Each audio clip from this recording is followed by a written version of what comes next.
Welcome back to the Cook's Domain. Today, just a little video about vanilla. Now, vanilla is something that we use even in tiny quantities in almost anything that we make sweet. It can be used in a lot of savory as well, but I don't think a lot of people are doing that. But definitely in things that are sweet, even if it's a chocolate cake or if it's something with strawberry, it doesn't matter. Whatever it is we're making, there's always a teaspoon or a sprinkling of vanilla.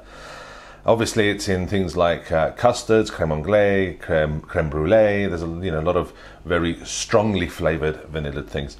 So I wanted to talk about vanilla because I've actually had disputes with people who think vanilla is a little white powder, and it isn't. Vanilla's never white. It can never be white.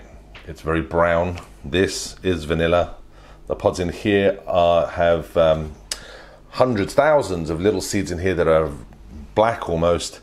And it's never white.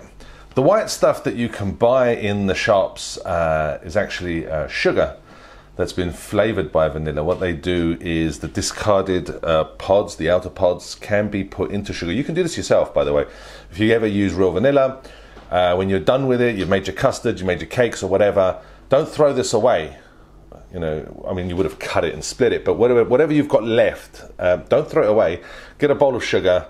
Drop them in, just leave them in there. Over a period of time, the sugar will absorb vanilla flavor from this and you'll have vanilla sugar. And that's more often than not what you buy in the shops. There's also an absolutely fake vanilla, which is again a powder. And I know a lot of people seem to think that's vanilla.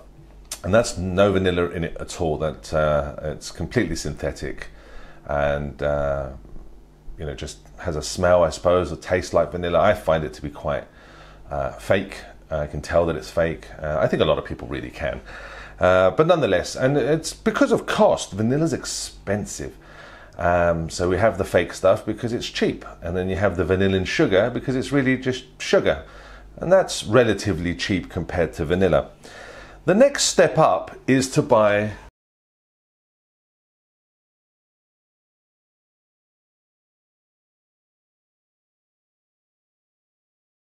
a vanilla extract. They come in little bottles. All supermarkets sell them. Vanilla extracts, like I think the most popular one or the most easily found here in the UK is by a company called Nielsen & Massey. And you'll get a little bottle, I think 50 milliliters or 60 milliliters of fluid. And what that has is a real extract to a point. As in it's correctly extracted in alcohol, which is how it's done. But even that Nielsen Massey is watered down, if you will. It's not actually any water, but in that 60 mils, as well as the vanilla extract, there's also a lot of sugar in it, and that sugar takes up space in that 60 mils. So are you really getting 60 mils of vanilla extract? No, you're getting probably 30 mils of genuine vanilla, and the other 30 mils is made up of sugar, which I don't understand because you can add your own sugar in whatever cake, pastry, whatever it is that you're making. The next thing is to just use actual vanilla pods in everything you cook. The only small problem with that is the cost. 2 pods cost £6 here in the UK. That's a lot of money to be putting into, a cake, or some cupcakes or a custard. And when you buy it, it comes as a pair, and you might use one because it's expensive, and you'd use another one another time. When the reality is, when you're making a custard, you probably need this many pods to get any real flavor out of them. Because the half an hour, 40 minutes, or however long you're going to stew these pods into your milk to make a custard, it's just simply not long enough. You're never going to get the full flavor. So you've spent a lot of money, you've got a little flavor out of it, and wasted your money in reality. The only way to do this properly is to use a whole bunch of these things, and unless you're a multimillionaire or the Queen, you're not eating custard that's costing £40 a portion. I mean, it's not going to happen. So the best option, the best way to do this is to make an extract. Now, an extract takes a long time to make. I have extracts that have been brewing, if you will, for almost 2 years. And it's probably now ready to use, that one. I mean, you can use them after 6 months and they're great.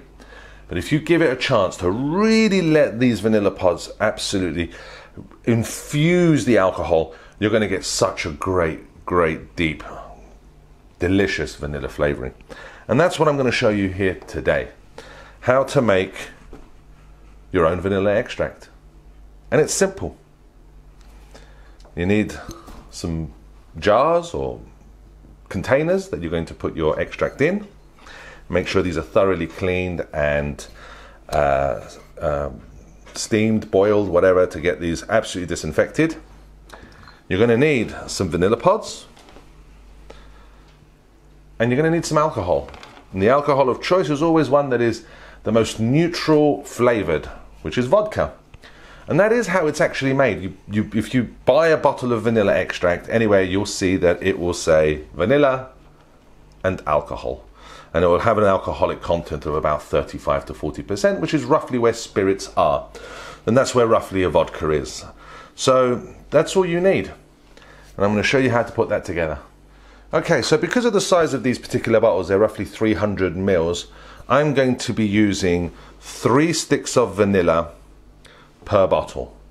Now, if you have smaller bottles, 200 mils, then you can use 2. But it really doesn't matter how many you use. These vanilla pods have a lot to give. And even when we've used our 3 that I'm going to use in here, and I've allowed it to brew, and it's stewed, and it's got a beautiful vanilla, and then over the next year or 2 I use every last drop, having been left only the mere sticks at the bottom of the bottle, I can still fill this up with vodka and start all over again with the same pods. They have a lot to give, which is why I don't use these neat in a custard. That to me is a waste of money. I'm not going to get a lot out of them in the hour they're going to sit in some warm milk, and then you throw them away. Or you might put them in sugar, which I've done once, never used it, completely pointless. It goes in the bin. No. Now I get my vanilla pods, I make my own extract, I will use that extract, fill it up with vodka, start again, I'll get another batch out of it. No problem. So 300 mils. I'm going to use 3, and the reason I'm using 3 is because I do want this to be usable within 6 months. It's better at 2 years, but I do want it usable within 6 months. If I just used 1 vanilla pod, it will be great in 3 years' time. I wouldn't be able to use it for 3 years, say, to give it the opportunity for this 1 pod to totally infuse into that vodka. And that's how it works, basically. I want this to be ready in about 6 months, usable. Better in 2 years, but usable in 6 months. And 3 pods is going to give me that. And what I do is I just cut them down the middle. So now I have these 6 pieces.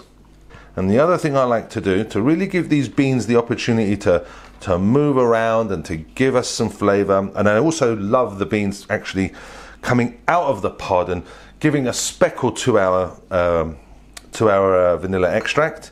What I like to do is with a sharp knife, just give it the one straight down the middle so that I split the pod.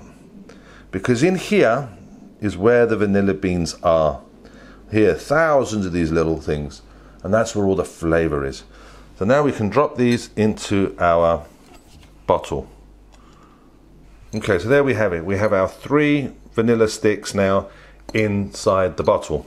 Now we just need to fill it up with vodka. Now, you can use any vodka, the cheapest vodka you can buy, as long as it's still got that normal neutral kind of vodka flavor and it's not particularly strong in anything, in any one particular flavor. I've compared Smirnoff with cheaper ones, and I'm not a big vodka drinker, but they taste roughly the same to me. If it had some sort of unique or peculiar, or maybe some of the more expensive ones have particularly unique kind of flavors, then you don't want that. You want it as neutral as possible.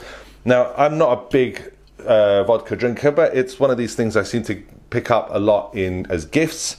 Over the years, I've probably got more vodka than I can drink, so I'm going to be using this because I got it for free. But if you want to go somewhere where you can buy really cheap vodka, but legal vodka, you know, like going to Aldi or something, I don't know, then just do that. That's perfectly fine. So all we have to do now is top our bottle up. And we just want a little space at the top. Now we can apply the lid, make sure it's nice and tight. And now here's where the hard work starts. You need to shake this twice a day for a month. Try and put it somewhere where you'll see it to do it. So I always keep it somewhere close in the kitchen, somewhere I'm, you know, a lot at. I'm always at the stove. If I keep it here, I'll see it, I'll pick it up, and I'll give it a shake. And give it a good shake twice a day for a month. When the month is up, for the second month, try and shake it at least 2 or 3 times a week. So I would do it Monday, Wednesday, Saturday, and then start again. So I give it a good shake twice a day for a month. For the second month, I'll give it a shake 2-3 times a week. And then from that moment onwards, it just needs a shake once a month.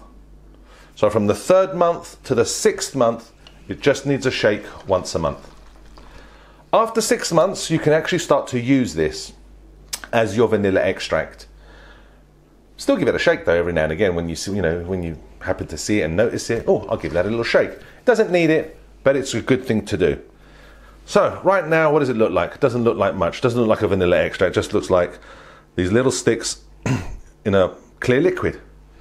I'll show you what it looks like after a little while. So here's my homemade one. As you can see, it's dark in color. If you open it, there's actually no vodka smell left. It's just a really strong vanilla smell. This particular one is now at about 8 months. No, it's probably more than that. It's closer to 10 months that it's been maturing, if you will. And it's absolutely wonderful. This particular one, I'm maturing on purpose for 2 years. So we can see what that's going to be like. And this is my freshest batch. This was this one was originally at 6 months, about 6 months ago. And in the last 6 months, we actually used it all up. So I've just refilled it with vodka again. And it's been about 4 weeks, I think, since I refilled it. Same pods in here. And 4 weeks, and look at it already. Dark brown. And this one gets still on the shake twice a day for a month at the moment. And look at it, it's already turning. Now if I was to open it, right, now you're getting a mix of a vodka smell and the vanilla smell. So it's clearly not ready. I mean, it needs to get to 6 months, but it's already looking great.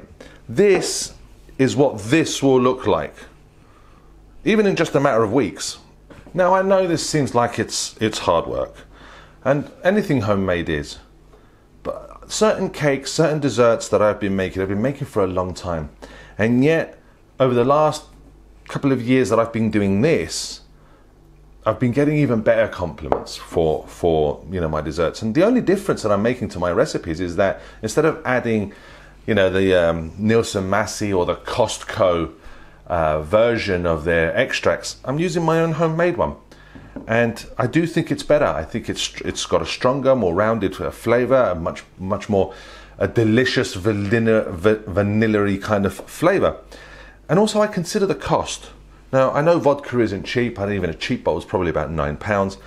The pods aren't cheap, and even if you go onto Amazon and buy a whole bunch of them, that it's not cheap. But then when I consider how much vanilla extract I used to use, and those little bottles, 50-60 mils, were about £6, I think. They're like the Nielsen Massey one's about £6.